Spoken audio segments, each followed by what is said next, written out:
The broadcast is now starting. All attendees are in listen-only mode. Hello, everyone, and hello, everyone. I hope you guys are having a wonderful afternoon. I want to welcome you to our Wintellect webinar. Today, we're going to be talking about refactoring the monolith for Azure app migrations. And we're going to be looking at a couple of different scenarios for doing this. And these are going to be representative of a more gradient type approach that we're going to look at kind of towards the end of this presentation. But I do want to demonstrate to you a couple of different approaches that you might want to take and considerations and look at the caveats of doing different kinds of approaches on Azure. But let's get right into it. But just before we get out of the gate here, I'm Blaze Stewart. I'm architect at Wintellect, and I have done numerous app migrations into Azure. Some of them have been more infrastructure oriented. Some of them have been greenfield, and some of them have been major refactoring efforts depending on what you're trying to do. But the point is that there are multiple paths into Azure, and this webinar hopefully will give you a good idea as to what it takes to get an application from one state into another and get that up and running on Azure. So let's talk briefly about who we are at Wintellect. Now, Wintellect, we are a company where we specialize in consulting and training, and now we are part of another organization called Atmosera that provides a managed service platform. So if you want us to run your apps on Azure, we can definitely help you out in that. We also provide consulting services around all things Azure, and then training around all things Azure. So we are a gold partner with Microsoft on multiple competencies in the Azure space. So that's who we are. And we really like to think of ourselves as a one-stop shop for all things Azure. And the one-stop shop meaning that we are, let me turn my light on here. Yeah, that's fair. Meaning that we offer the full range of services from Azure that will get you everything from your training needs to your consulting needs to even hosting it, and a mix and match of all of those things. If you need training and consulting, or training and hosting, or some mix of all three, we can definitely help in that respect. Anyways, let's move right on and let's go into the core of our content here. So before we get into the different kinds of migrations, I wanted to talk high level about what an Azure migration actually looks like. An Azure migration looks something like this. You start off generally by learning about Azure. So Azure, or any cloud, is a new set of technology that if you're not familiar with it, you have to go out and you have to do some homework. You got to get used to whatever that might be, and you have to do your research on it, and you need to get familiar with it, and you have to learn a lot of different aspects of that particular platform. And that would be the tools and technology, practices and strategies, and the architectures and all the patterns that go into making a cloud work. And there are lots of resources on that. Then you follow that up by doing an assessment. So you take what you learn and you take at what you're really trying to move into the cloud, and you build out an assessment of your environment. So you basically map out everything that you want to migrate, and you take what you've learned and you create some kind of conceptual idea of what you're trying to build out. And then you also do figure out how your organization works, what are the business constraints, and a lot of other things around process and governance as well. Then you take the learning components and the assessments that you do, and you build a plan. And that's where you plan out your Azure environment. You establish roles and identity. You establish what we call an Azure landing zone. You plan out your Azure applications and migrations into Azure. And then you build a schedule with milestones. And so this is basically where you're building your solution architectures and your security architectures and all of those other things that you go into as part of the plan. And then once you have your plan done, you execute the plan. Then you start off with your security and governance, and you build out your Azure landing zone.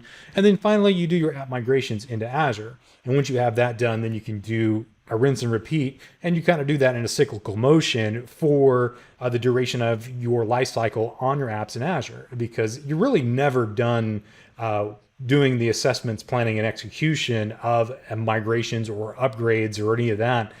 You're always kind of having to tweak it some. That's just the dynamic nature of information technology in the cloud. But in any case, that's kind of a high level of what we might think of in terms of our app migration strategy. Now, what we're going to be looking at today is primarily going to be around apps and infrastructure, doing assessments on that. We're going to be looking at app migrations and other kinds of migrations into Azure, and then ultimately, the Azure migrations, what those look like. And we'll touch on some of these other topics, but we're mainly looking at the app migration components because that's really what this is getting at, is the monolith. So let's go in and talk about what we're going to be looking at today.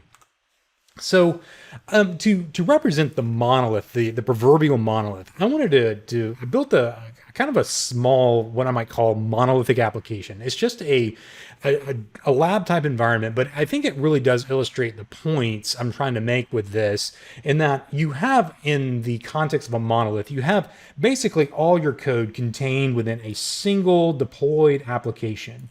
That deployed application then is basically just installed on a server, maybe a set of servers, but generally speaking, you're not breaking that application up into multiple components.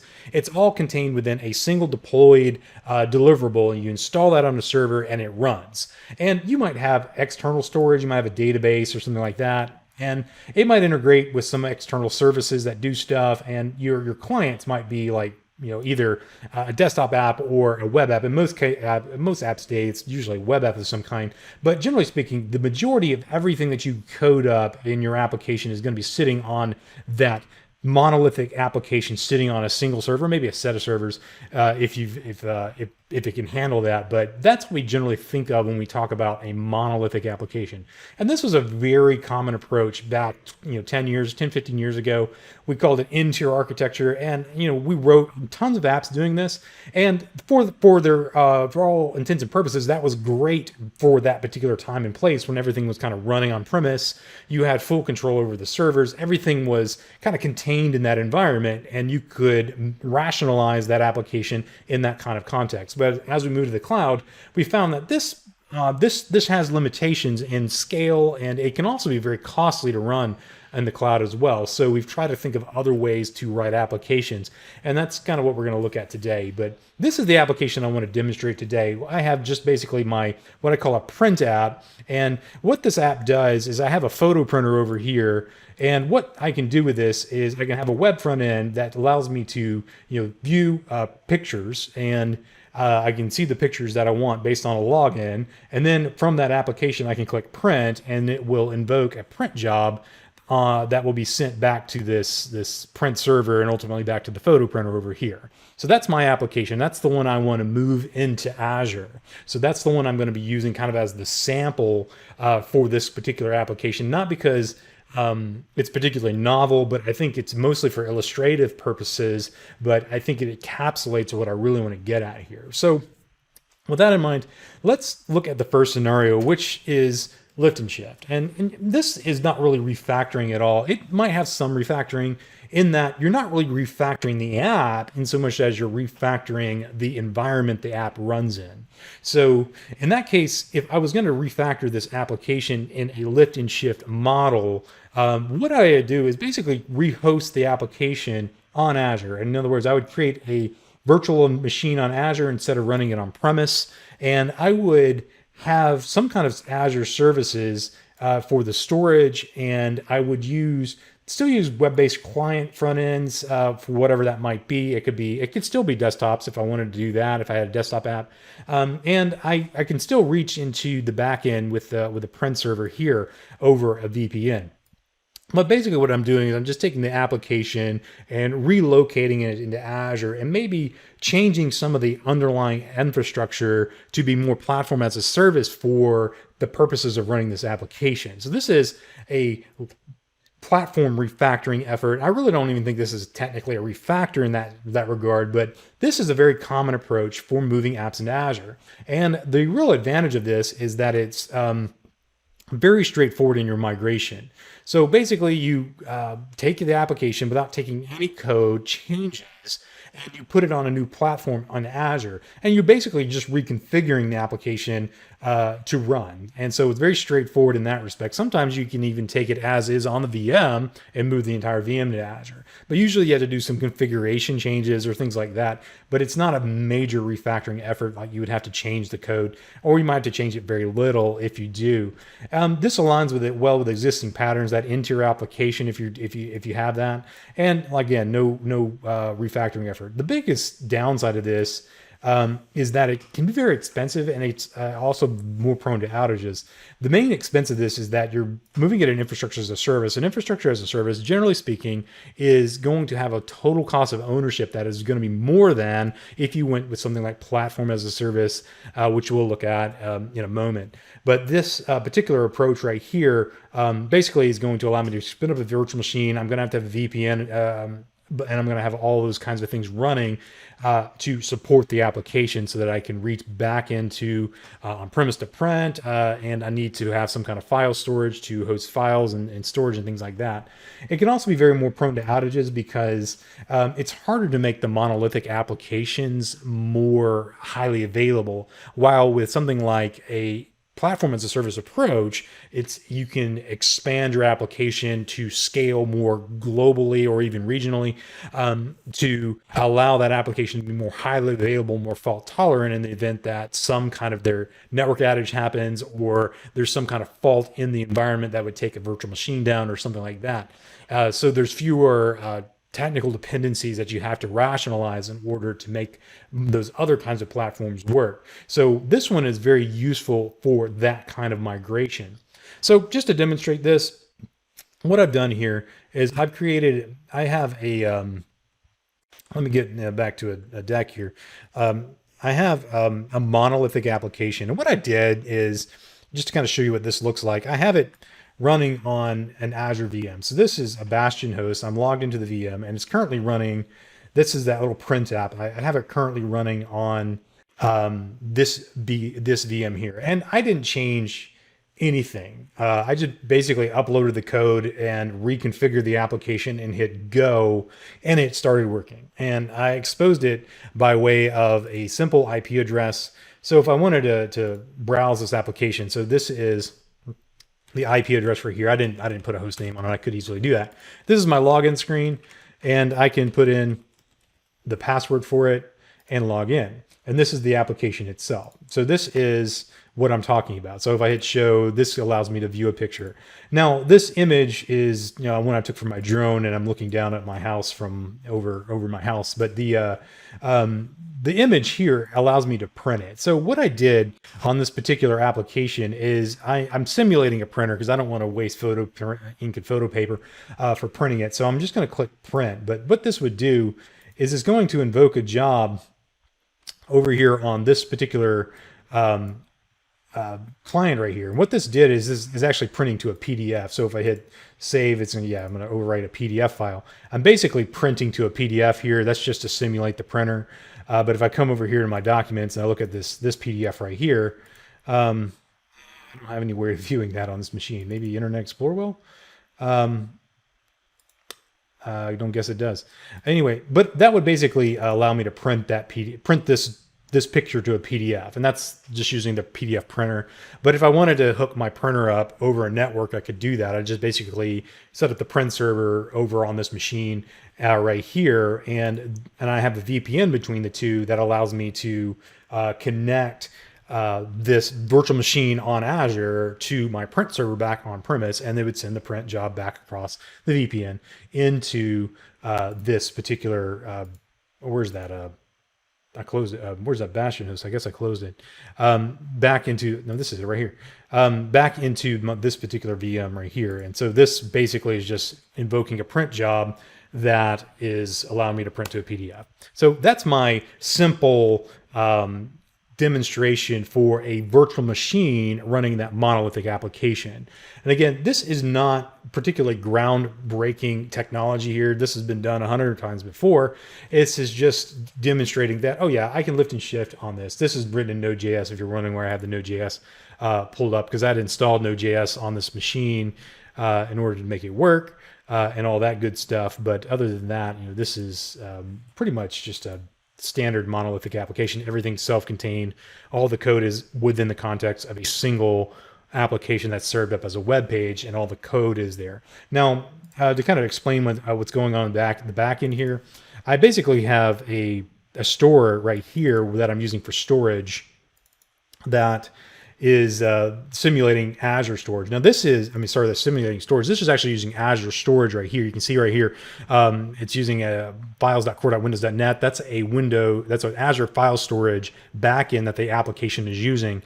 And this is basically storing the password that I typed in a hash right here in a text document. And these are all the image files that this particular app uses. And there's the thumbnails for it that were generated from those.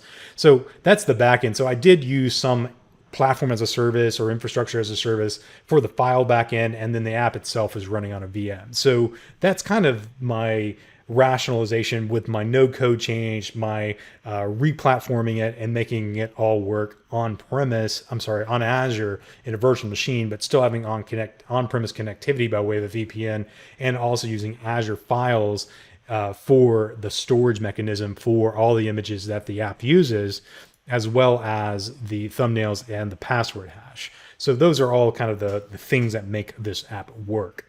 So let's go back and look at the second scenario, which is a little bit more moving away from, okay, let's just lift and shift, and moving more towards the idea of let's get this up and running in Azure in a way that I'm not using so much infrastructure. I'm still going to have some, but I'm not going to get away from that. I want to move away from using infrastructure as a service and use more platform as a service, and maybe do a mitigated approach where I'm doing some level of refactoring, but I'm not going to refactor the entire application itself.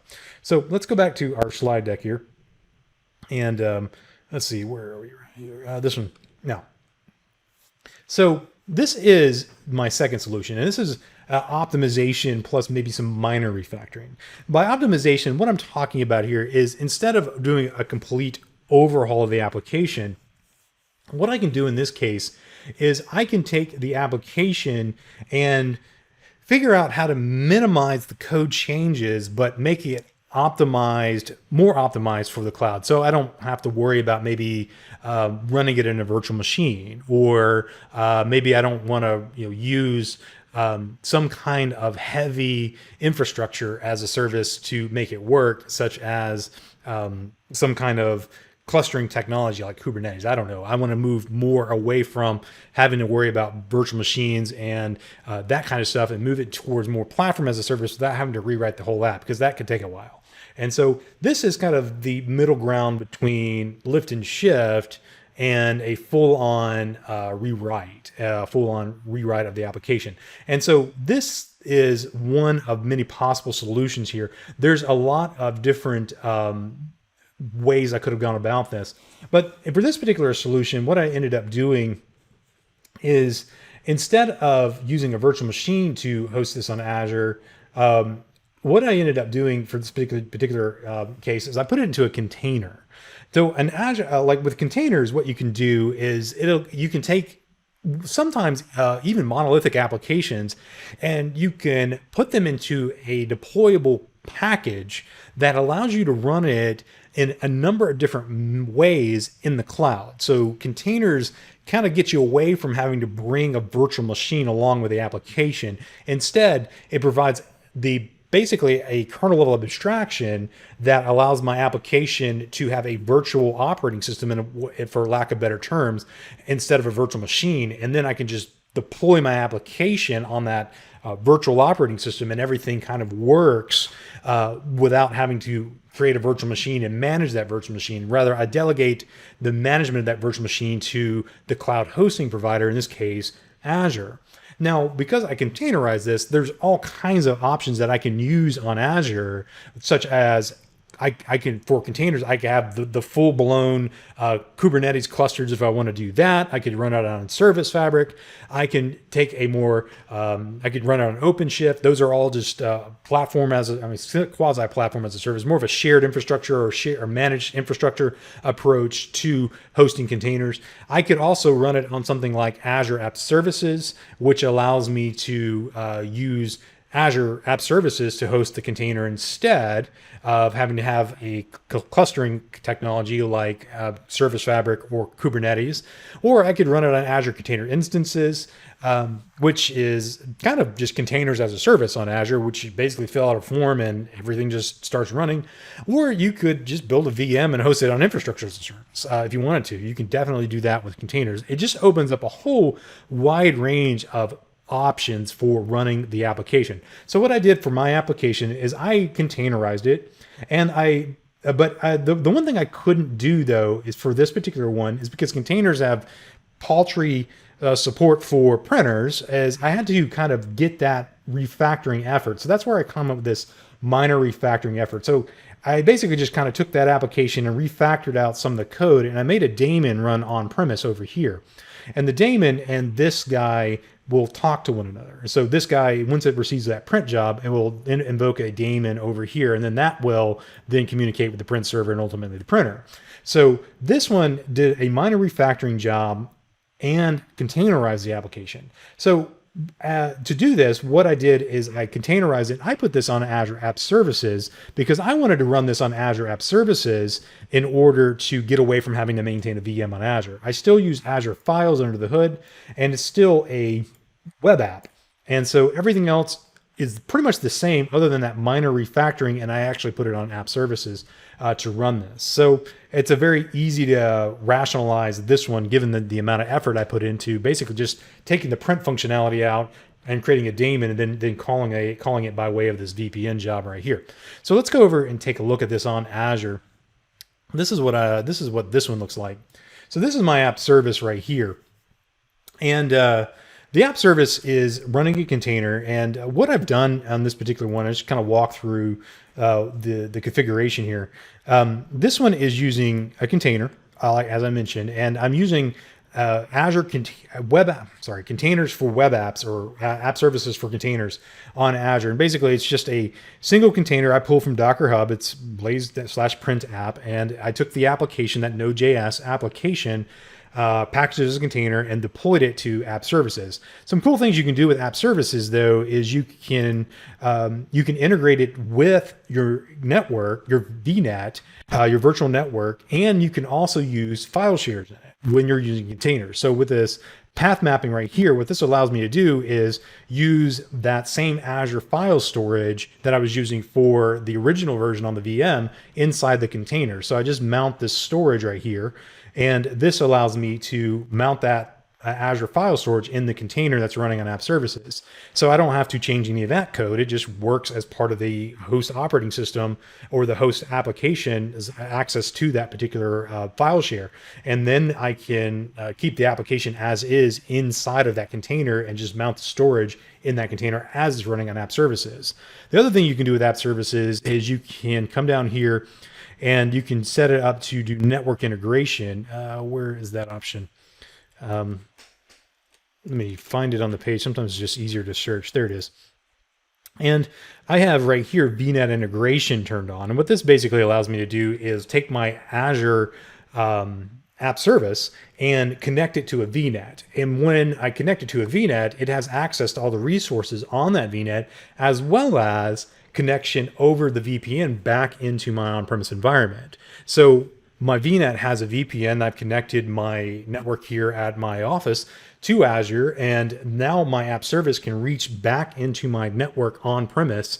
And so I can run that daemon on premise on a machine here in my office, and the app service running a container can reach back across that VPN and connect to it. So that's how this one works. So it's basically getting into a lot of the integrations you can do with a lot of the things in app services, but without having to create a VM to do all this.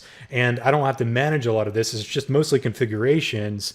Once I get the configurations figured out, that allows me then to take all of the stuff and put it into an app service, and it just works. And now I don't have to patch the OS. I don't have to maintain all of that stuff.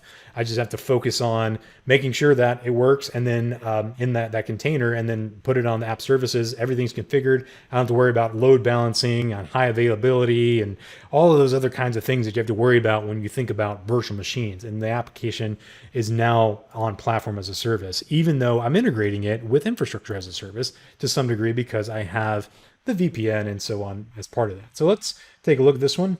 Otherwise, the application itself looks identical to the original one.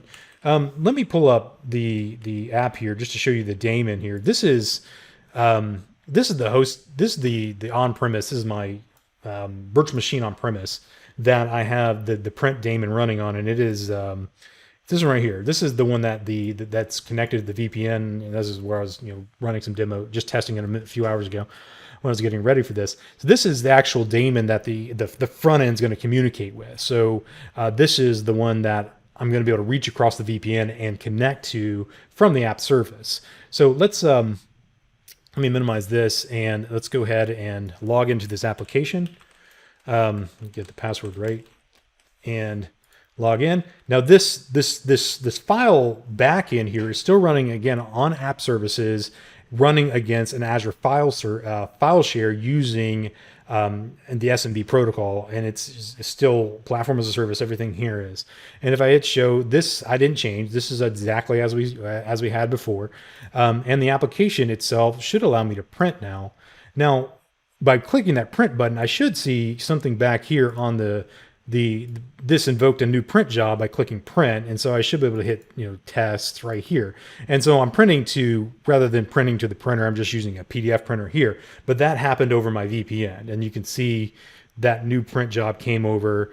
And if I should have a PDF viewer on this machine here, and this is the one I just sent just a few seconds ago. Yeah, 11:26, because I still have this on Pacific time. And that's that image I just sent over from the app service running in the container over the VPN, etc. And so the print job did invoke it onto a PDF, though I didn't send it to the printer.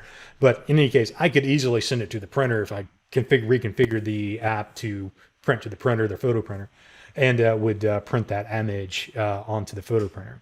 So again, very straightforward, but there's a lot of pieces in play here to make this work right here.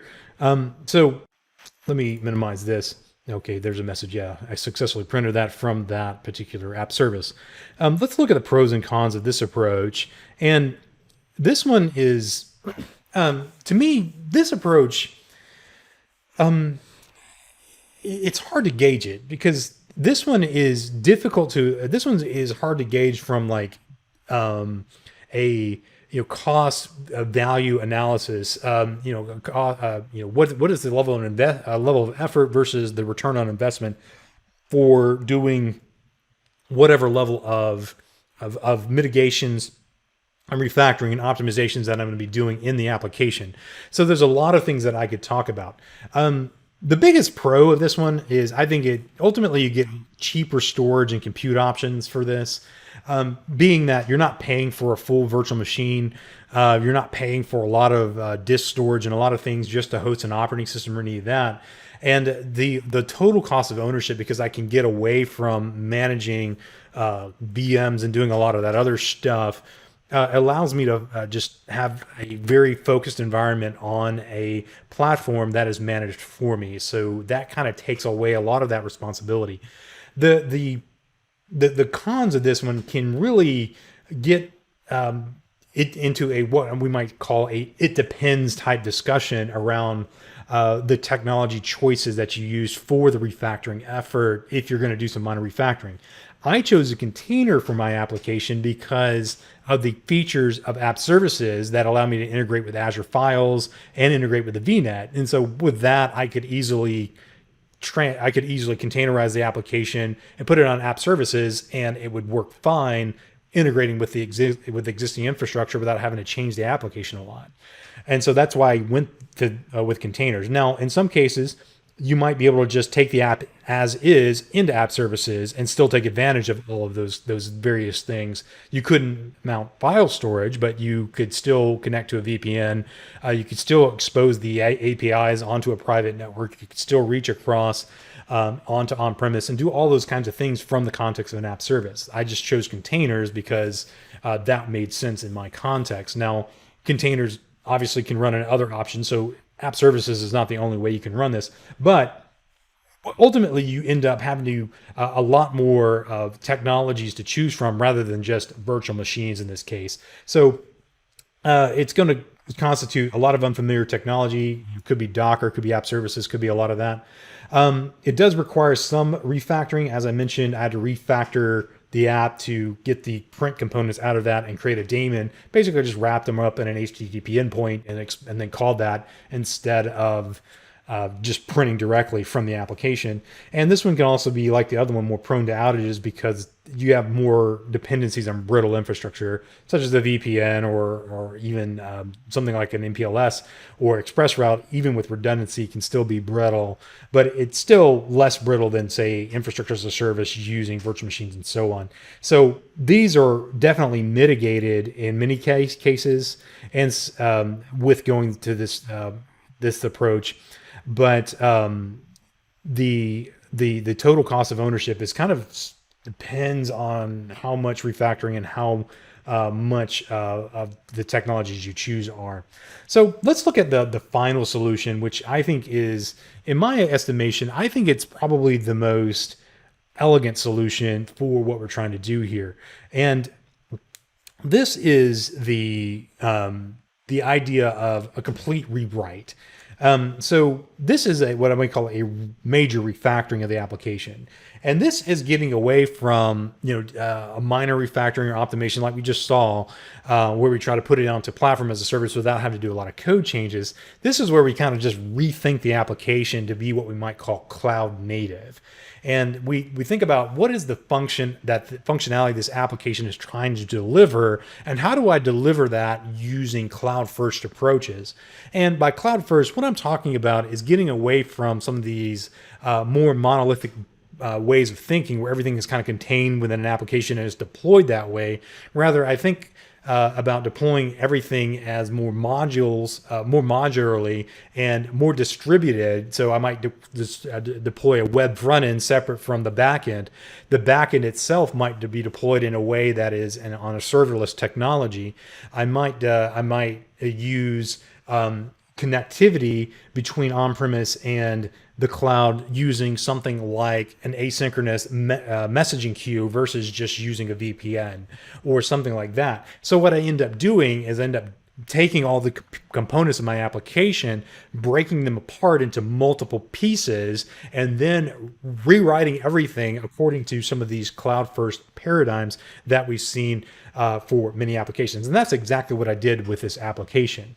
So I took the front end, which was already HTML and JavaScript and CSS, which was fairly straightforward. It was already a single page application. And I just moved that out of the application altogether. And I put that onto a hosting environment. For this particular one, I could have used Azure Static Web Apps. I could have used Azure Blob Storage and just hosted a static app there. I could have put it on App Services or any number of things. I put it on Azure Blob Storage since I was already using that, but probably the one that would have made most sense is an Azure Static Web App.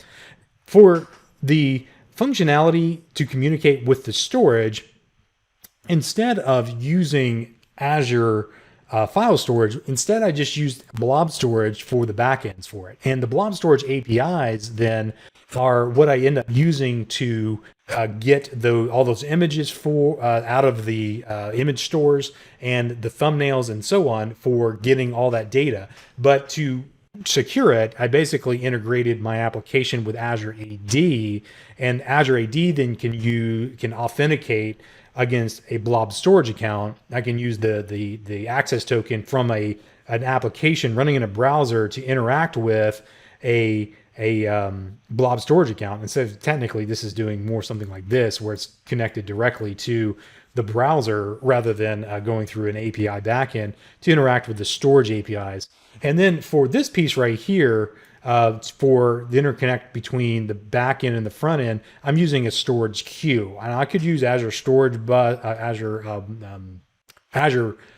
Service Bus for this, but this was such a kind of low volume job. Azure Storage Queues made a lot of sense for communication between the application and the backend here. And so basically what this does is it just sends calls the API for the storage queue, it puts a message on the storage queue, and there's a daemon over here that is listening, and it gets the request off the storage queue, goes out to the storage account, downloads an image, and then prints the image to the photo printer.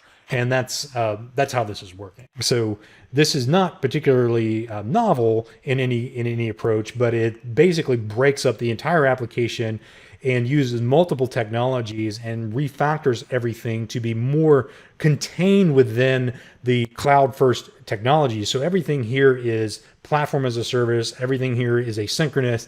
There's no dependencies on any kind of VPNs or VMs or file storage or any of those more traditional technologies. Is using all cloud first approaches.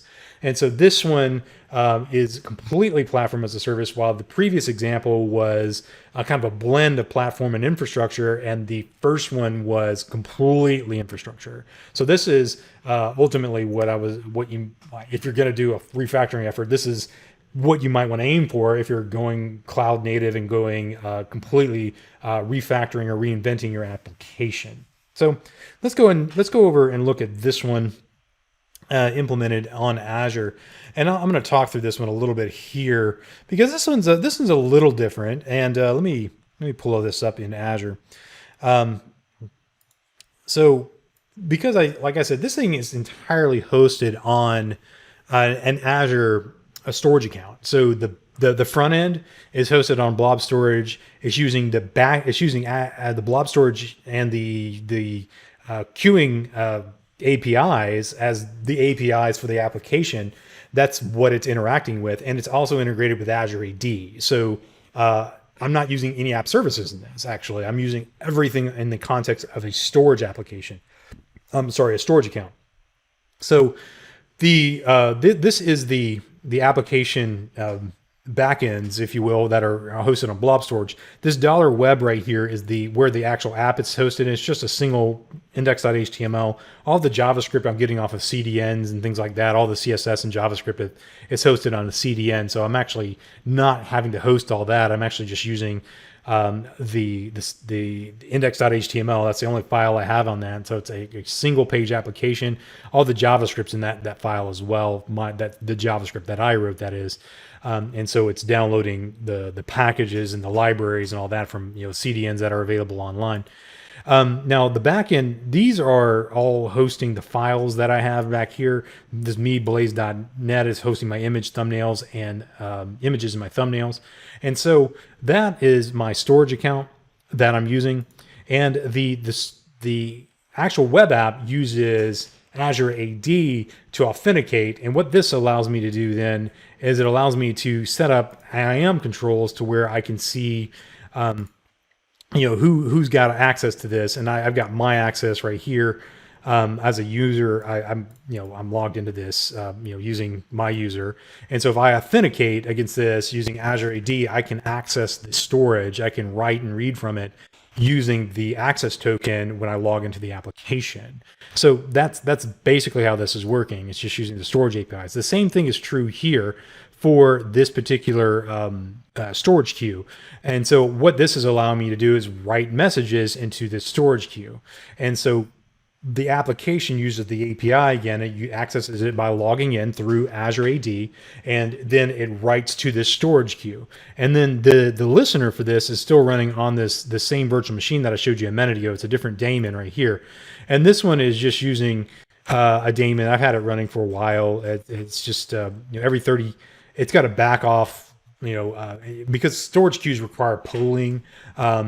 Basically, it's you got a back off loop. So it starts off at 1 second, 2 seconds, 4 seconds, 8, 16, and 30 seconds. So, and if there's nothing out there for 30 seconds, it just polls every 30 seconds looking for a new print job. And that's what this storage queue is doing. This little daemon is doing. It's just looking for new print jobs that are sent up by the application. So that's my backend daemon that is listening to the storage queue that's on premise. That's going to connect to my printer. And everything else is pretty much just Azure storage and storage queues and blob storage for the app itself. So it's fairly very lightweight, very cost efficient, very little.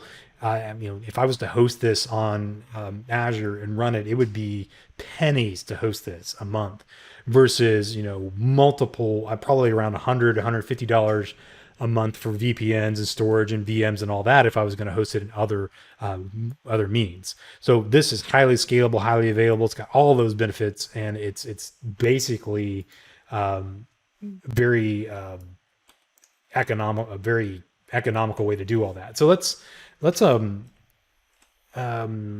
get a new browser window here and try this. So I'm going to log in and let's see what this looks like here. Should look exactly like we did before. Blaze.net is my login. Let me log into this account here, and this is integrating with it. I wanted to show you in an incognito window, basically to show you that this is using Azure AD to log in.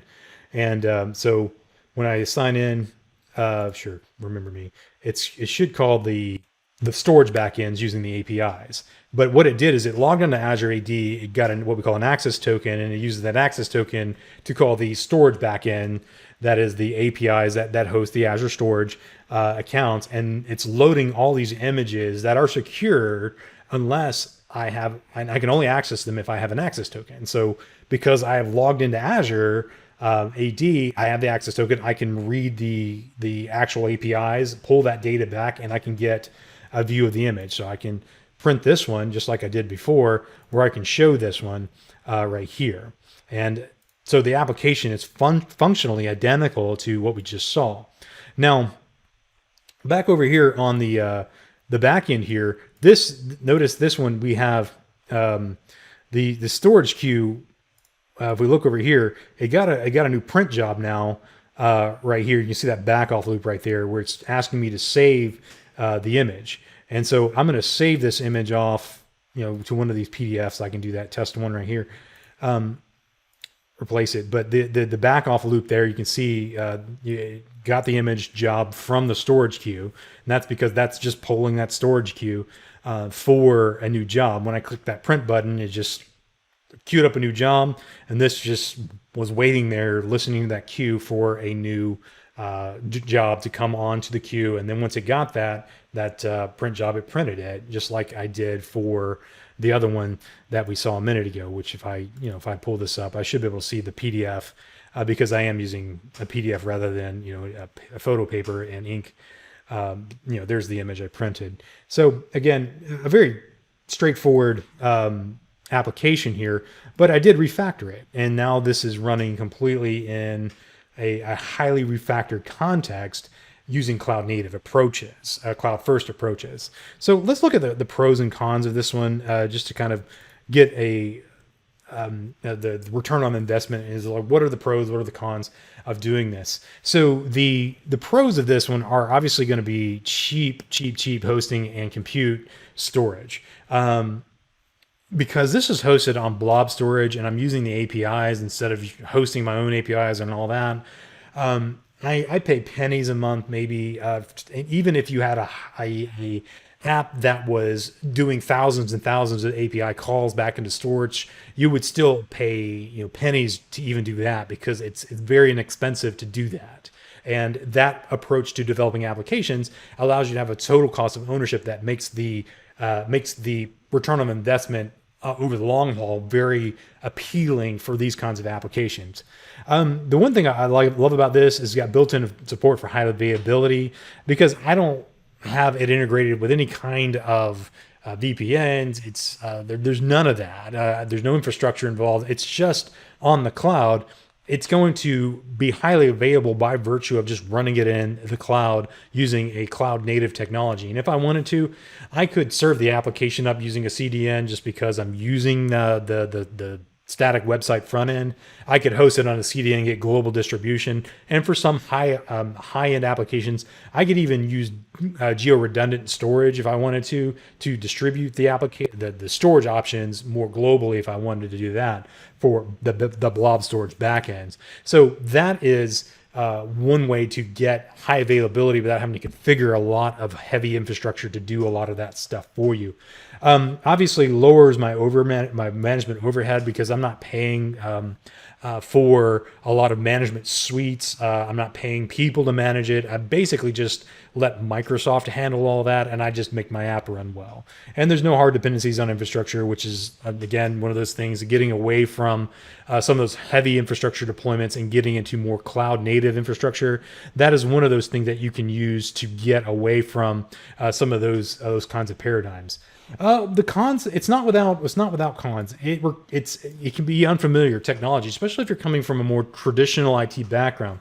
Everything I did for rewriting that, because I was using blob storage APIs and the Q APIs for that refactored application, means I had to learn some new SDKs. I had to learn those new APIs. I had to learn a lot of different things. Now, as a developer, that's probably not a big deal, but it can be for folks that aren't familiar with those kinds of programming paradigms.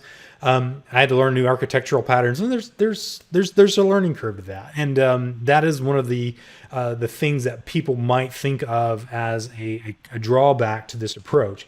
Personally, I love learning new technology, so to me it was fun to invest the time and effort into building that little application, just to learn how to do Mastle, which is the Microsoft's JavaScript SDK for doing that, and then also calling the web APIs using the JavaScript libraries. Using the tokens that you can get through the Mastle libraries that are available from Microsoft. So it was a very interesting learning experience for me after I wrote the app in the original state, then I wrote it in that mitigated state, then I redid this complete rewrite using this one. I basically wrote the app twice, and so it was learning the app, learning these new technologies and so on. And it's because it's a major refactoring effort. Again, I rewrote the entire application. I literally threw everything away, saved the front end, that GUI front end that we saw, and I threw it all away and rewrote the entire back end for it, or redesigned the back end for it. So I only refactored the front end code that basically was the CSS and JavaScript and HTML. The rest of it was thrown away, and I had to redo everything from scratch. The print queue, the getting everything working for the login, doing a lot of that kind of stuff was very much a part of that refactoring effort. So it wasn't like the second approach where it was some minor refactoring, just breaking the app up. Rather, it was a complete rewrite. And so that can be a big deal for folks that are thinking about moving into the cloud and doing a rewrite effort, is like, how much effort am I going to have to put into this? So let's see if we can kind of summarize this. So we're kind of familiar with the on-prem approach, and that's where we're coming from. And then we can take, like, the first approach is where we did infrastructure as a service, and we were basically using this approach right here, where we had everything as infrastructure as a service. We were OS, middleware, runtime, data, and application. You've probably seen a slide like this before. The second approach was, the third approach was all platform as a service, and I have a middle one here. And this one is where I was looking more at applications and data, and so I just was going full on into the cloud first approach.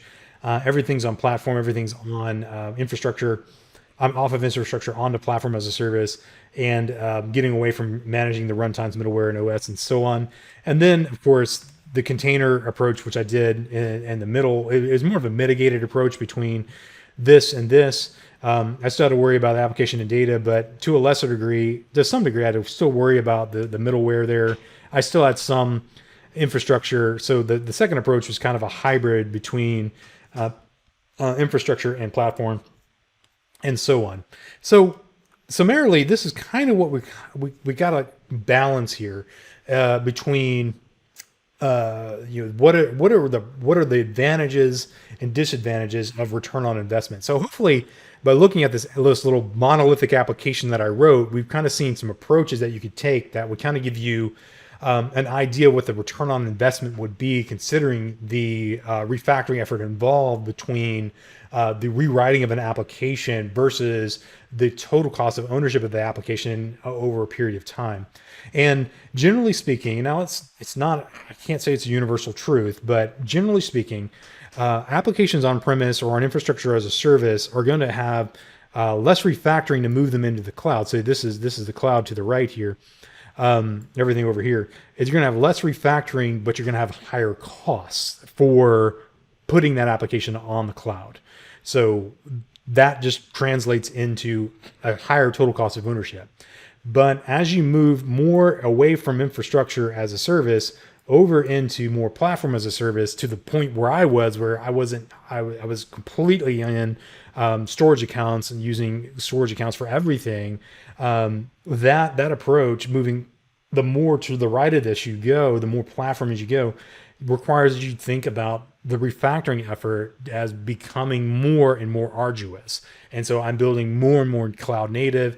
My application is becoming more and more oriented around some of those cloud first technologies, but my total cost of ownership reduces dramatically over a period of time as I do that.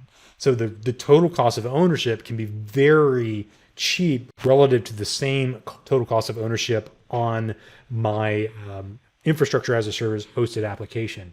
Now, in reality, what ends up happening is something like we just saw with that middle approach that we saw on the second example.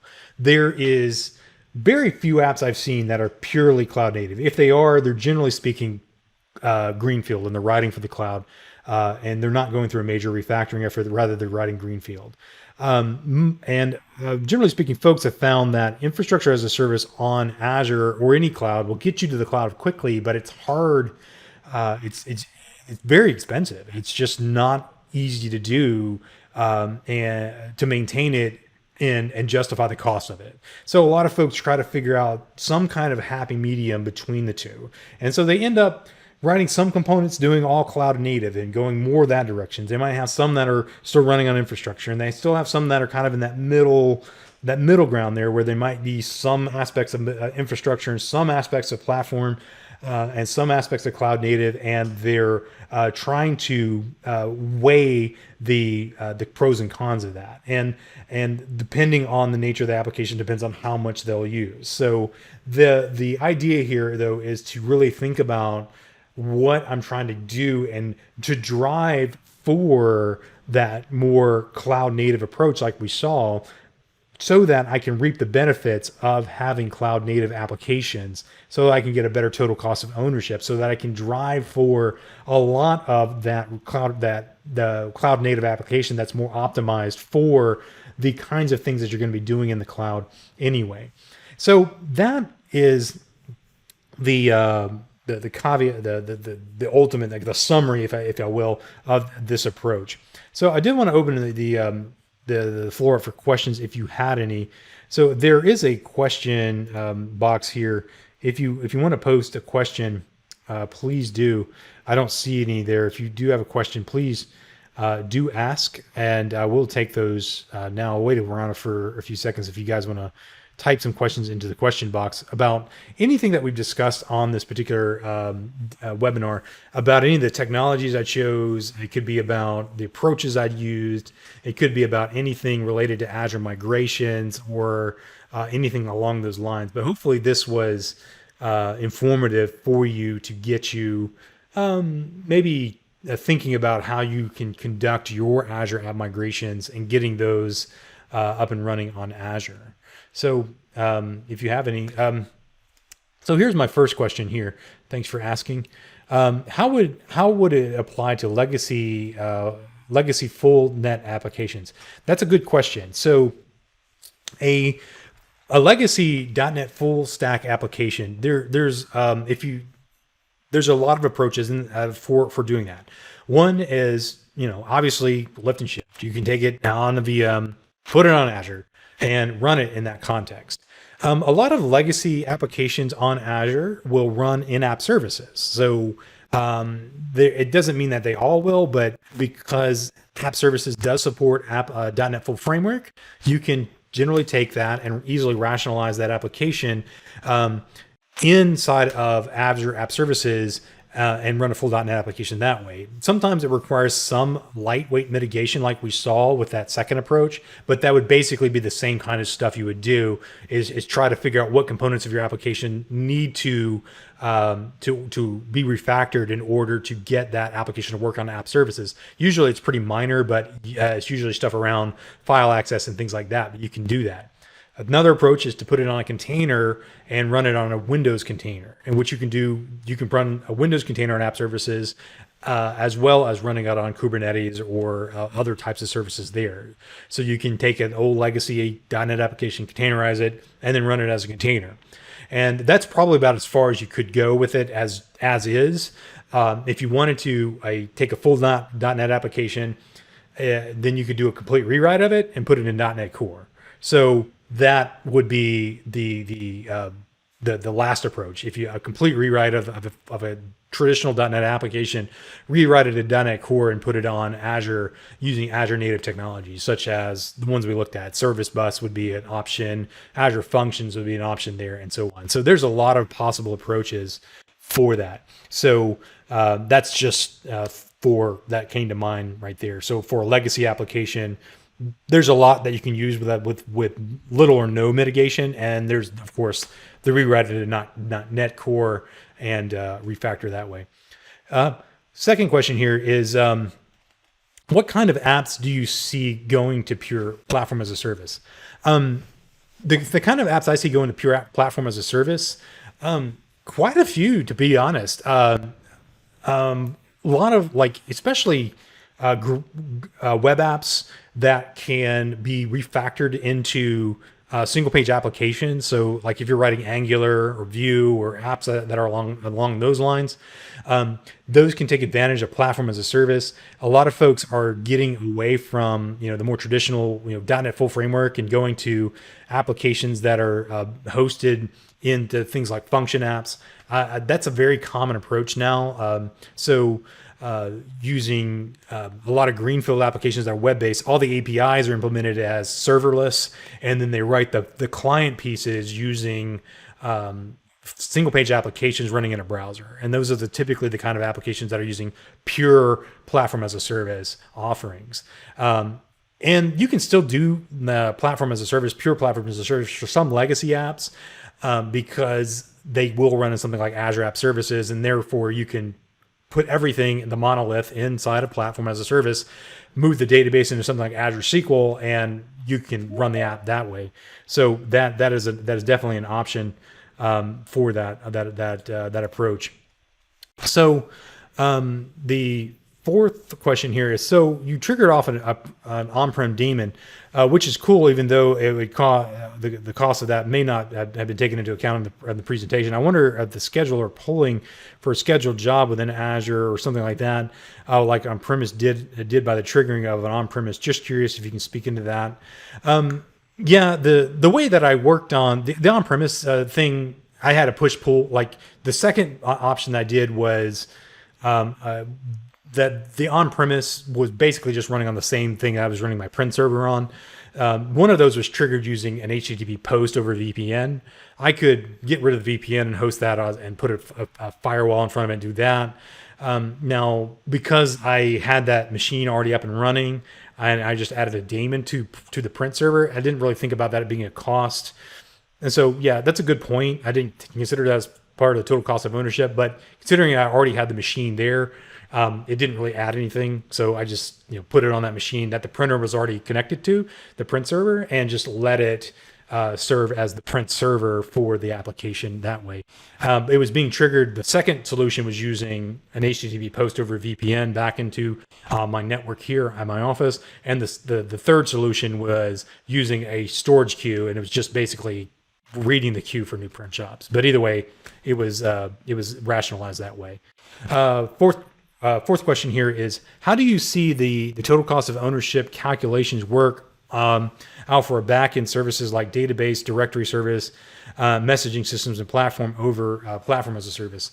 The total cost of ownership for those kinds of things usually depends on the elasticity of the application. So the calculations, depending on the the service that you choose for the database. For instance, like if you use Azure SQL Elastic Pools, the you have a bunch of databases and they're kind of elastic in nature. You can use serverless databases that gives you a database that's only going to charge you basically for storage and the actual compute that you use, and things like that. So the total cost of ownership is basically going to be elastic around the utilization of your application for whenever you go to things like that. Now with directory services like Azure AD, you can there's the free option, which is the one I'm using, but there's also the premium one. A lot of folks use premium already, and so integrating with that can take advantage. There's a cost associated with that. It's basically per seat, but the messaging systems,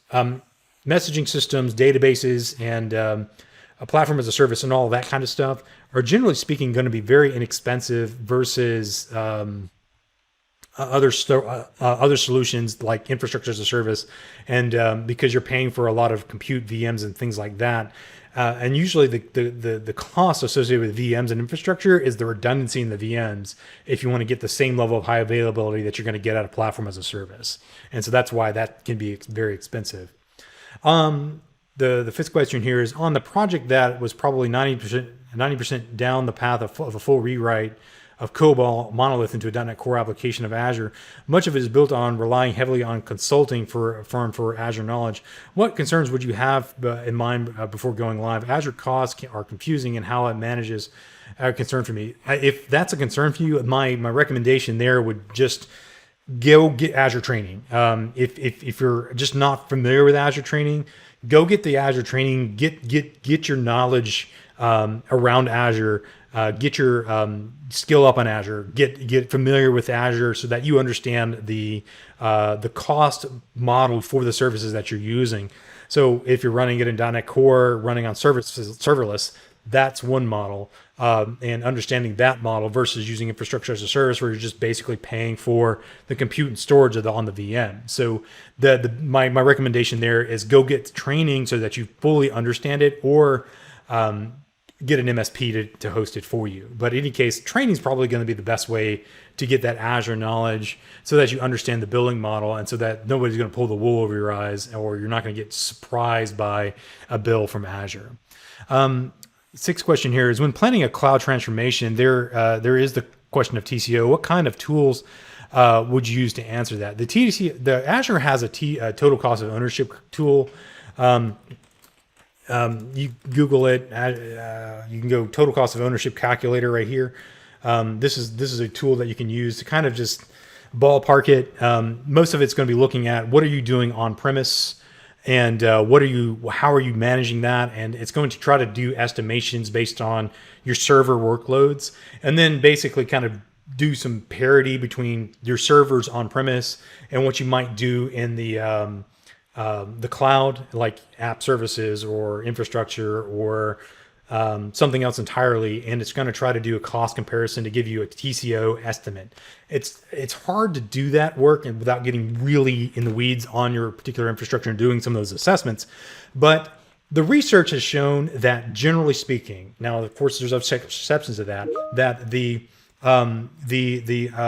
overall cost is going to be lower for the platform as a service approach as well over the other options as well.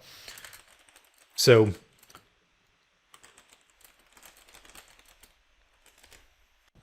let's see, a couple more questions here.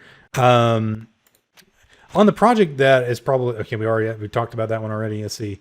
When planning a transformation, is there, okay, that one we did. For a legacy Linux application running on Oracle DB, does containers compare to infrastructure as a service for performance? What are the other considerations? Let's see. What are the, Oracle is, you still have to deal with, you still have to deal with Oracle, and that's always a question, like, because Oracle is such a thing in and of itself.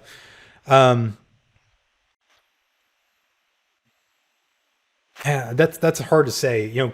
Performance is going to depend on the infrastructure that you're using. Oracle is such it's the performance of Oracle depends on the hardware and the optimizations and everything that you put into the Oracle. But if it's just an application that you're thinking about refactoring, the idea there is get the application out of the Linux context and put that into a container and test it against the Oracle database. If the Oracle database on Azure is always a bear because really the only option for running Oracle on Azure is in a VM. So you'd have to get the VM on Azure to run on Azure or something like that, but you would still need a container to run the app and so on. So it's hard to say what should be considered there. It's hard to say without actually getting into the weeds in the application. You can run Linux apps on app services, but containers, you're probably going to have similar performance, but there's very little penalty for running things in a container. But that's about all I could tell you for Oracle there. Trying to get more details on a triggered job over a polled job. The cost of a web job is a big, if you have to pay for always on. Yeah, so like for a trigger job for an Azure function is pretty straightforward. If it's a trigger job using something like any kind of storage queue, storage queues can be triggered on Azure and you don't pay for the trigger. The service bus trigger can be triggered on Azure. Those are always going to be cheaper for platform as a service options. Don't turn on always on unless you need it for serverless. If it can be triggered, trigger it, and don't rely on polling. Polling is inefficient. But the way Storage Queue SDK works for a job like I had on my virtual machine, it works by polling the Storage Queue API. If you're polling the Storage Queue API in something like Azure Serverless, you don't pay for that. It's just basically going to trigger it, and you're not paying for the polling. You turn on always on if you need always on available. So you're not polling serverless. If you're running a serverless app on Azure Functions, you're not polling if you're running it off a storage queue trigger or a blob storage trigger or anything like that. You're not paying for that polling. The only thing you're paying for is the API consumption on the storage account. You're not paying for the function to be on always. So that's my answer to that question. So that's all the questions that have been asked so far. I have to hop to another call, but thanks for coming out, and I appreciate your patience. And hopefully this was informative to you guys. And I will be posting this on the YouTube channel for your review as well. If you want the deck, email me, and we can work something out there. So thanks for coming, and looking forward to seeing you on future WinElect webinars. And thanks for all your attendance, and see you next time.